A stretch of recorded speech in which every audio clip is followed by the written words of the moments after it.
AFC women's Asian cup আপনারা জানেন ইতিমধ্যেই বাংলাদেশ এবং ভারত কোয়ালিফাই করেছে।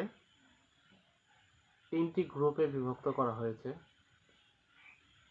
এই গ্রুপে রয়েছে যথাক্রমে অস্ট্রেলিয়া, দক্ষিণ কোরিয়া, ইরাক এবং ফিলিপাইন। বি গ্রুপে রয়েছে যথাক্রমে উত্তর কোরিয়া, শক্তিশালী চীন, বাংলাদেশ এবং উজবেকিস্তান। এবং সি গ্রুপে রয়েছে জাপান, ভিয়েতনাম, ভারত এবং চাইনিজ তাইপে। বাংলাদেশ একটু কঠিন গ্রুপে পড়েছে, এটা বলার অপেক্ষা রাখে না, কিন্তু বাংলাদেশ ভালো করবে এটা কিন্তু বলাই যায়। কারণ বিগত ম্যাচগুলোতে আমাদের বাংলাদেশ যেভাবে খেলেছে, আমরা একটু আশা করতেই পারি যে এখানে কিছু ভালো কিছু ঘটবে এবং বাংলাদেশ ইতিহাস রচনা করার মতো কিছু একটা ঘটাবে। আমাদের নারী দলের জন্য শুভকামনা এবং অনেক অনেক ভালোবাসা থাকবে।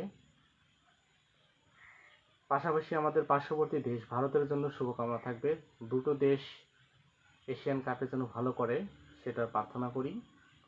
এবং পরবর্তীতে জানেন যে অলিম্পিক রয়েছে এবং বিশ্বকাপ রয়েছে, যেখানে দুটো দেশই বিশ্বকাপ খেলার স্বপ্ন পূরণ করতে পারে।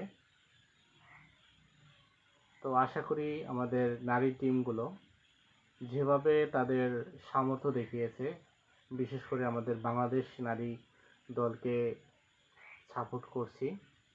তারা যেভাবে খেলাধুলা করছে, যেভাবে তারা আমাদের বিগত ম্যাচগুলো দেখলাম, যেভাবে তারা গোলগুলো করছে, অবিশ্বাস্য ব্যাপার।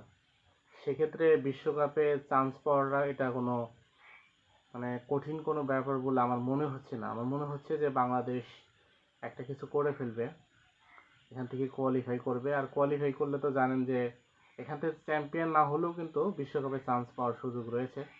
তো আশা করতেছি আমরা যে বাংলাদেশ কিন্তু সেটা করে ফেলবে। বাংলাদেশ এবং ভারত নারী দলের প্রতি আমার অনেক অনেক ভালোবাসা এবং শুভকামনা এবং প্রার্থনা থাকবে ভালো করার জন্যে। এগিয়ে যান, আমরা আছি আপনাদের সাথে।